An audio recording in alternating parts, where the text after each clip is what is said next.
মাঘ মাসের পূর্ণিমা তিথিতে করুন এই তিনটি কাজ। মা লক্ষ্মীর আশীর্বাদে আপনার গৃহে যেমন সুখ সমৃদ্ধি বজায় থাকবে, ঠিক তেমনই আপনার অর্থকষ্ট দূরীভূত হবে। নমস্কার দর্শক বন্ধুরা, প্রত্যেককে জানাই আমাদের পৌরাণিক ইউটিউব চ্যানেলের পক্ষ থেকে স্বাগতম। আশা করছি আপনারা সকলেই ভালো আছেন। বন্ধুরা, আজ আমি এই ভিডিওর মাধ্যমে একটি অত্যন্ত গুরুত্বপূর্ণ বিষয় নিয়ে আলোচনা করব, আর তা হলো মাঘ মাসের পূর্ণিমা তিথি। আগামীকাল মাঘ মাসের পূর্ণিমা তিথি শুরু হয়ে যাচ্ছে, আর এই পূর্ণিমার সময় তিথির মধ্যে আপনারা সকলেই জানেন যে মা লক্ষ্মী ও ভগবান বিষ্ণুর বিশেষভাবে আরাধনা করা হলে আমাদের জীবনে সৌভাগ্য কিন্তু নিশ্চিতভাবে মেলে। এর পাশাপাশি বলে রাখি, এই পূর্ণিমা তিথির সঙ্গে বৃহস্পতিবার অত্যন্তই গুরুত্বপূর্ণ, কারণ বৃহস্পতিবার মানে মা লক্ষ্মী বার, ঠিক তেমনই এদিন একটি মহাযোগ, আর সেটি হলো পূর্ণিমা তিথি। তাই এদিনে আপনাকে এমন কিছু কাজ থেকে বিরত থাকতে হবে যা আপনার জীবনে যেন দারিদ্রটাকে না ডেকে আনে, আপনার দুর্ভাগ্যকে যেন বৃদ্ধি না করে। তাই এই সমস্ত কাজ থেকে অবশ্যই বিরত থাকবেন। ঠিক তেমনই আমি আপনাদের বেশ কয়েকটি তিনটি কাজের কথা বলবো, যেটি আপনি যদি মাঘ মাসের পূর্ণিমা তিথিতে করেন নিশ্চিতভাবে আপনি সুফল পাবেন। আপনাকে এমন কিছু কাজ করতে হবে যার ফলে ভগবান বিষ্ণু এবং মাতা লক্ষ্মী অত্যন্তই আপনার উপর সন্তুষ্ট হন এবং আপনাকে কৃপা বর্ষণ করেন, যার ফলে আপনার জীবনে আপনি যেমন সৌভাগ্যের অধিকারী হবেন, ঠিক তেমনই আপনার জীবনে অর্থ আসবে, সুখ সমৃদ্ধি সবই আসবে। বিস্তারিত জানাবো আজকের এই ভিডিওটি সম্পূর্ণ দেখতে থাকুন। আশা করছি আপনাদের ভালো লাগবে, আমি আপনাদের উপকৃত করতে পারবো। ভিডিওটি সম্পূর্ণ দেখার পর যদি আপনাদের ভালো লেগে থাকে অবশ্যই একটি লাইক করবেন, বন্ধুদের মাঝে শেয়ার করে দেবেন, এবং এই চ্যানেলে প্রতিনিয়ত হিন্দু সনাতন ধর্মের বিভিন্ন ভিডিও পেতে অবশ্যই চ্যানেলটিকে সাবস্ক্রাইব করে পাশে থাকা নোটিফিকেশান বেল অন করে রাখবেন। তাহলে বন্ধুরা চলুন শুরু করি আজকের এই ভিডিও। কাল যেমন পূর্ণিমা তিথি, ঠিক তেমনই কাল মনে রাখবেন বৃহস্পতিবার। আর এই বৃহস্পতিবারে কখনোই আপনারা বেলা পর্যন্ত ঘুমিয়ে থাকবেন না। সকাল সকাল ঘুম থেকে উঠে আপনারা স্নান পর্ব সেরে মা লক্ষ্মীর পুজো আরাধনায় বসবেন। এবং দ্বিতীয় যে বিষয়টি আমি আপনাদের জানাবো সেটি হলো, এদিন আপনারা অবশ্যই নিরামিষ আহার গ্রহণ করবেন। বৃহস্পতিবার নিরামিষ আহার গ্রহণ করা সংসারে মঙ্গলকে যেমন ডেকে আনে, ঠিক তেমনই আর্থিক সমৃদ্ধি বৃদ্ধি করতেও কিন্তু সাহায্য করে, তার উপর পূর্ণিমা। তাই অবশ্যই চেষ্টা করবেন এই বৃহস্পতিবার নিরামিষ আহার গ্রহণ করার।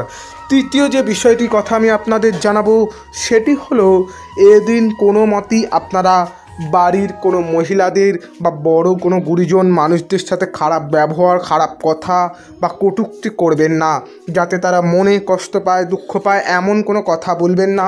সৎ ব্যবহার, ভালো ব্যবহার করবেন, দেখবেন আপনার জীবনের ভাগ্য ফিরবে। ঠিক তেমনই আপনি জীবনে অনেক দূরে গিয়ে যাবেন ভগবানের আশীর্বাদে। তাই অবশ্যই এই দিকগুলি মেনে চলার চেষ্টা করবেন। এবং এরপর আমি আপনাদের উদ্দেশ্যে যে বিষয়ের কথা জানাবো সেটি হলো, এদিন অবশ্যই আপনারা কখনোই মদ বা মাদক জাতীয় কোনো জিনিস বা মদ্যপান এই সমস্ত জিনিস করবেন না। এই সমস্ত কাজ অত্যন্তই খারাপ, এবং ভগবান মা লক্ষ্মী কখনো এইসব জিনিস পছন্দ করে না। আপনার বাড়িতে যদি এই সমস্ত কাজ হয়ে থাকে তাহলে মনে রাখবেন আপনার বাড়ির উন্নতি, আয় উন্নতি কখনোই সম্ভব নয়। মা লক্ষ্মী আপনার গৃহ পরিত্যাগ করবেন এই সমস্ত কাজের ফলে। তাই অবশ্যই এই সমস্ত কাজ থেকে আপনারা বিরত থাকুন। এরপর আমি আপনাদের উদ্দেশ্যে বলবো, এদিন আপনারা কখনোই ঝগড়া ঝামেলা অশান্তি যেমন কারোর সাথে করবেন না, ঠিক তেমনই কখনো এই ঝগড়া ঝামেলা অশান্তির একটি বাতাবরণ বা পরিস্থিতিও সৃষ্টি করবেন না, কারণ এই সমস্ত জিনিস মা লক্ষ্মী একদমই পছন্দ করেন না। হিন্দু সনাতন ধর্ম হলো শান্তি প্রতিষ্ঠার জায়গা, তাই যেখানে শান্তি থাকবে সেখানে ভগবান মা লক্ষ্মী সবাই বিরাজমান হবে, এবং আপনার সৌভাগ্য যেমন মিলবে ঠিক তেমনই আপনার সৌভাগ্য, আপনার অর্থ সমৃদ্ধিও অবশ্যই বৃদ্ধি হবে। এরপর আমি আপনাদের উদ্দেশ্যে বিশেষ বিষয় অবগত করব, আর তা হলো আপনারা অবশ্যই এই পূর্ণিমা তিথির মহাযোগে বৃহস্পতিবার আপনি আপনার আপনার বাড়ির সদর দরজায় আম পাতা ঝুলিয়ে দিন। মা লক্ষ্মীর আগমনকে আপনি প্রস্তুত করুন, মা লক্ষ্মীর আগমনকে আপনি স্বাগত জানান। দেখবেন আপনার জীবনে কখনো অর্থের অভাব হবে না, আপনাকে কখনো ঘুরে তাকাতে হবে না। এর পাশাপাশি বলে রাখি, এদিন আপনি আপনার মতো করে আপনার সাধ্য অনুযায়ী মা লক্ষ্মীর বিশেষভাবে আরাধনা করুন, মাকে ফল ফুল নিবেদন করুন, আপনি ঘট প্রতিষ্ঠা করুন, সমস্ত কিছু করবেন আপনার সাধ্য মতো এবং আপনি মনে প্রাণে মাকে ডাকবেন, মায়ের পুজো আরাধনা করবেন। দেখবেন নিশ্চিত সুফল আপনি পাবেনই পাবেন। এর পাশাপাশি বলে রাখি, মা লক্ষ্মীর আরাধনার পাশাপাশি আপনারা অবশ্যই কিন্তু ভগবান বিষ্ণুর কিন্তু আরাধনা করতে ভুলবেন না, কারণ মা লক্ষ্মীর আরাধনার সাথে সাথে বিষ্ণুরও কিন্তু আমাদের আরাধনা করা উচিত, তাই অবশ্যই এই দিকটা খেয়াল রাখবেন। এর পাশাপাশি আমি আপনাদের উদ্দেশ্যে আরও একটি কাজের কথা বলবো, সেটি হলো এই কাল পূর্ণিমা তিথির মহাযোগে তুলসী তলায় আপনারা অবশ্যই কিন্তু গাওয়া ঘিয়ের প্রদীপ জ্বালাতে ভুলবেন না। আর যাদের সম্ভব না হবে তারা অবশ্যই সর্ষের তেলের প্রদীপ জ্বালাবেন, কিন্তু গাওয়া ঘিয়ের প্রদীপ অবশ্যই জ্বালাবেন যদি সম্ভব হয়ে থাকে, এবং অবশ্যই ধূপ ধুনো প্রদীপ দেখাবেন এবং তুলসী মাতার আরাধনা করবেন।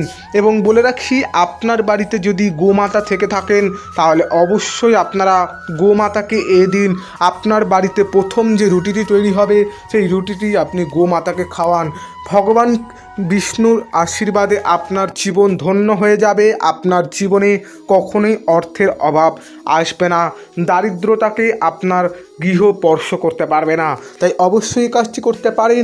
এবং মনে রাখবেন, আপনি যদি আপনার বাড়িতে গোমাতা যদি আসে কখনো, আপনি কখনোই তাকে তাড়িয়ে দেবেন না।